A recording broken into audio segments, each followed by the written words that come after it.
التمسك بالأثر نجاة.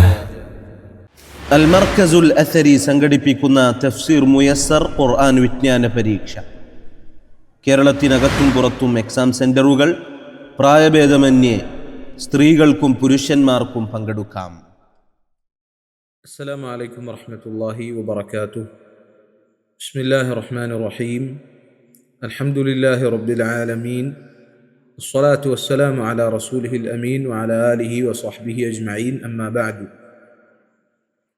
പ്രിയമുള്ള സഹോദരങ്ങളെ, ഈ ശബ്ദ സന്ദേശ ശൃംഖലയിലൂടെ നമ്മൾ വായിക്കുന്നത് ഉസ്താദ് അബ്ദുൽ മുഹ്സിൻ ഐദീദ് ക്രോഡീകരിച്ച തഫ്സീറുൻ മുയസ്സർ എന്ന ഗ്രന്ഥത്തിലെ സൂറത്തുൽ ഫാത്തിഹയുടെ വിശദീകരണമാണ്. ആയത്തുകളുടെ എണ്ണം 7. സൂറത്തിൻ്റെ പേരുകളിൽ ചിലത്. സൂറത്തുൽ ഫാത്തിഹയ്ക്ക് അനേകം പേരുകൾ സ്ഥിരപ്പെട്ടിട്ടുണ്ട്. ഈ പേരുകളും അവയുടെ അർത്ഥവും തെളിവുകളും താഴെ നൽകാം. ഫാത്തിഹത്തുൽ കിതാബ്. عن عبادة بن الصامت أن رسول الله صلى الله عليه وسلم قال: لا صلاة لمن لم يقرأ بفاتحة الكتاب. عبادة بن الصامت رضي الله عنه നിവേദനം, നബി സല്ലല്ലാഹു അലൈഹി വസല്ലം പറഞ്ഞു, ഫാത്തിഹത്തുൽ കിതാബ് പാരായണം ചെയ്യാത്തവന് നിസ്കാരമില്ല. പ്രാരംഭം എന്നാണ് ഫാത്തിഹയുടെ അർത്ഥം. മുസ്ഹഫിന്റെ പ്രാരംഭം ഫാത്തിഹയോടുകൂടിയാണ്. നിസ്കാരത്തിന്റെ പ്രാരംഭത്തിൽ പാരായണം ചെയ്യപ്പെടുന്ന ഖുർആൻ ഫാത്തിഹയാണ്. ഖുർആനിൽ ശേഷം വരുന്ന ആയത്തുകളുടെ പാരായണവും എഴുത്തുമെല്ലാം ഫാത്തിഹയ്ക്ക് ശേഷമാണുള്ളത്. ഇതെല്ലാം ഈ അദ്ധ്യായത്തിന് ഫാത്തിഹ എന്ന പേര് നൽകപ്പെടാനുള്ള കാരണങ്ങളിൽ പെട്ടതാണ്. ഉമ്മുൽ ഖുർആൻ.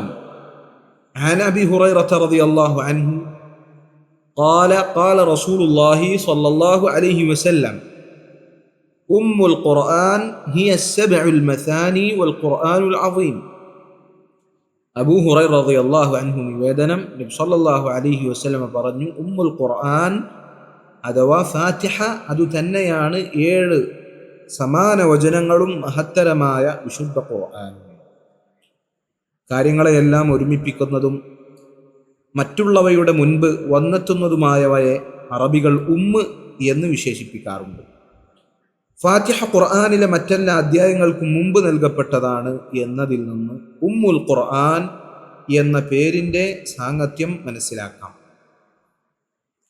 ഫാത്തിഹത്തുൽ കിതാബ് എന്ന പേരിൻ്റെ ആശയവുമായി ആ നിലക്ക് ഈ പേര് സാമ്യമുള്ളത്. ഉമ്മുൽ കിതാബ്. عن عائشة رضي الله عنها قالت: كان النبي صلى الله عليه وسلم يخفف الركعتين اللتين قبل صلاة الصبح حتى إني لأقول هل قرأ بأم الكتاب.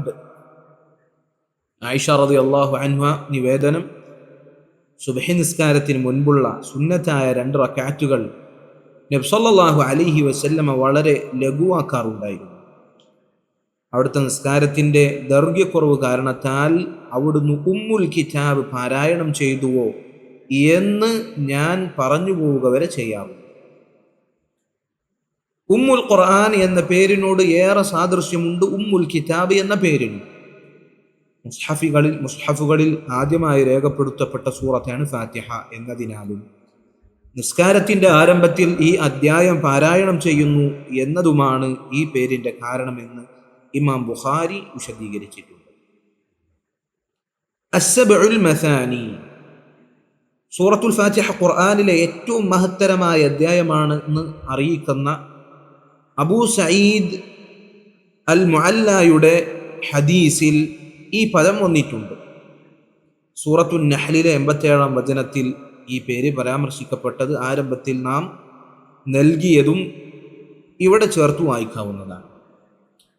സബ് എന്നാൽ 7 എന്നാണ് അർത്ഥം. മസാനി എന്നാൽ ആവർത്തിക്കപ്പെടുന്നത് എന്ന അർത്ഥം അതിനുണ്ട്. അതല്ലാത്ത അർത്ഥങ്ങളുമുണ്ട്. നിർബന്ധവും സുന്നത്തായതുമായ നിസ്കാരങ്ങളിൽ ആവർത്തിച്ചു പാരായണം ചെയ്യപ്പെടുന്ന 7 വചനങ്ങൾ എന്നാണ് ഈ പേരിൻ്റെ ഉദ്ദേശം എന്ന് ചിലർ വിവരിച്ചിട്ടുണ്ട്. അൽ ഖുർആനുൽ അദീം, സൂറത്തുൽ ഫാത്തിഹ ഖുർആനിലെ ഏറ്റവും മഹത്തരമായ അധ്യായമാണെന്ന് അറിയിക്കുന്ന അബൂ സഈദ് അൽ മുഅല്ലയുടെ ഹദീസിൽ ഈ പദം വന്നിട്ടുണ്ട്. മഹത്തരമായ ഖുർആൻ എന്നാണ് ഈ പേരിന്റെ അർത്ഥം. വിശുദ്ധ ഖുർആനിലെ എല്ലാ വിജ്ഞാനീയങ്ങളും സംക്ഷിപ്തമായി ഫാത്തിഹയിൽ ഉൾക്കൊണ്ടിട്ടുണ്ട്. അള്ളാഹുവിൻ്റെ പൂർണ്ണതയുടെയും മഹത്വത്തിൻ്റെയും വിശേഷണങ്ങൾ എടുത്തു പറഞ്ഞുകൊണ്ട് അവനെ സ്തുതിക്കുകയും ആരാധനകൾ നിർവഹിക്കാനും അവ അള്ളാഹുവിന് മാത്രം നിഷ്കളങ്കമാക്കി ഇഖ്ലാസ് കാത്തു സൂക്ഷിക്കാനും കൽപ്പിക്കുകയും അള്ളാഹുവിൻ്റെ സഹായമില്ലാതെ ആരാധനകൾ നിർവഹിക്കാൻ കഴിയില്ല എന്ന് ഏറ്റുപറയിപ്പിക്കുകയും സിറാത്തുൽ മുസ്തഖീമിലേക്ക് തന്നെ നയിക്കാൻ വേണ്ടി താഴ്മയോടെ തേടാൻ പഠിപ്പിക്കുകയും കരാറുകൾ ലംഘിക്കുകയും നിഷേധം സ്വീകരിക്കുകയും ചെയ്തവരുടെ മാർഗങ്ങളിൽ നിന്ന് രക്ഷ തേടാൻ ഓർമ്മപ്പെടുത്തുകയും ചെയ്തുകൊണ്ട് ഖുർആനിൻ്റെ അടിത്തറകൾ ഈ അധ്യായം ഉൾക്കൊണ്ടിരിക്കുന്നു. സൂറത്തുൽ ഹംദ്, സൂറത്തുൽ ഫാത്തിഹയുടെ ശ്രേഷ്ഠത വിവരിക്കുന്ന ഹദീസിൽ ഫാത്തിഹയെക്കുറിച്ച് നബി സല്ലല്ലാഹു അലൈഹി വസല്ലം അറിയിച്ചത് അതിൻ്റെ ആരംഭത്തിലുള്ള ഹംദ് പാരായണം ചെയ്തുകൊണ്ട്, ഹംദ് കൊണ്ട് ആരംഭിക്കുന്നതിനാലാണ് സൂറത്തുൽ ഹംദ് എന്ന പേര് ഫാത്തിഹയ്ക്ക് നൽകപ്പെട്ടത്.